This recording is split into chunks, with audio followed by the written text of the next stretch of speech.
me, and the first one started when Charlotte read the story that had the fabulously long title.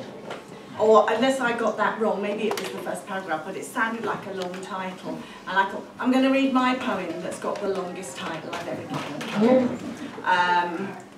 So, this is the title. It was written in lockdown, as you will soon figure out. Government guidance for the public on the mental health and well-being aspects of coronavirus.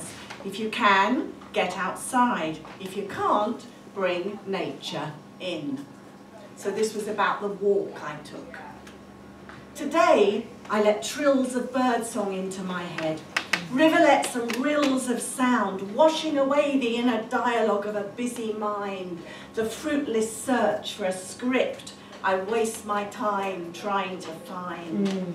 All the air was filled with singing, quadraphonic surround sound, like that time they hid the trumpets in the gallery and woodwinds in the wings, music rising from every direction all around.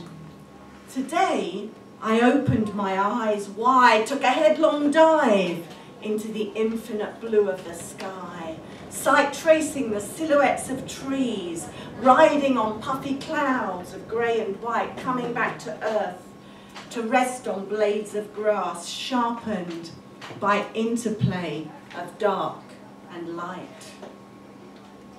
Today I breathed in deeply, chilled and effervescent air, a heady, sparkling wine not to be served warm, that invigorates the body and elevates the mind, outwardly also bathing in cold champagne as it puckers and stiffens my fingers and tingles on my scalp, penetrating my brain. Today I went for a walk. My inside opened out, the outside entered in, and lovely, lovely peace got under my skin.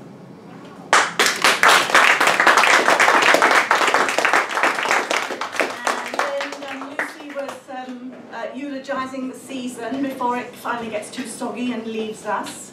And so I have a poem here also about the same time of year called Seasons. Spring burst with joy and freshness, with excitement and promise. Bare shapes of trees clothed delicately, then leaves upon leaves forming full, rich green swells of summer, heavy and hot, maturing and fruiting.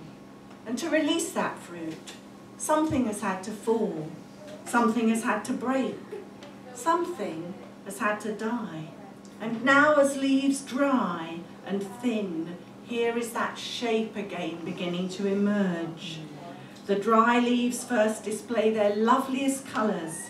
The mature tree lets them fall, trusting in life, content to let them go, understanding loss better than before, ready to be sad and stark, loving its own authentic shape and its nurturing, overwintering heart, deep-rooted in the ground, knowing beyond a doubt that it is safe and sound.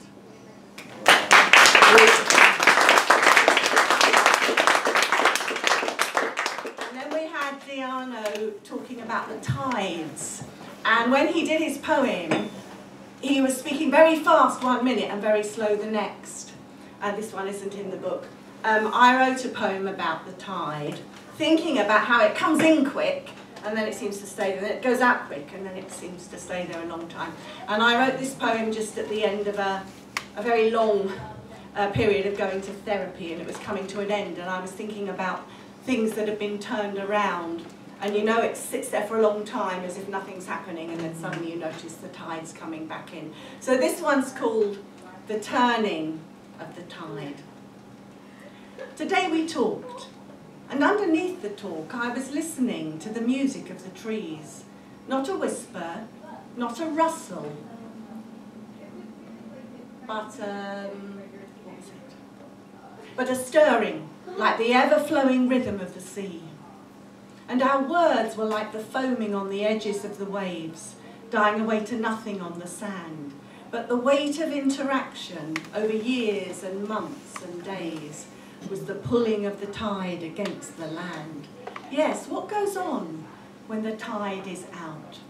when the waters ebbed and ebbed away, when the margin's at its furthest reach, and there it seems to stay. What forces turn an ocean round and bring it back the other way? So I've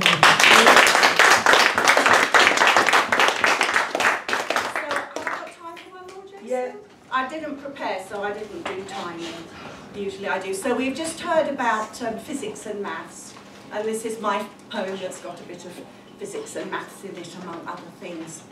It's called From the Depths, I Cry to You. God of the God particle, holding all things together by the Higgs boson word of your power, hold me together. I am weary of catching fragments, losing the battle against the entropy that makes me fall apart. Author of grand narrative, tell my story. My petty récits run into dead ends daily. Their banality appalls me as the many wire-strong threads slip through my bleeding fingers.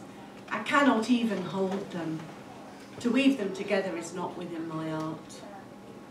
Master of mathematics, stringing together chaos theory, former of fractals, pattern upon pattern, reductio ad minusculum, multiplier of life through Fibonacci numbers, balancer of the golden ratio, make something beautiful of the fractured disorder of my heart.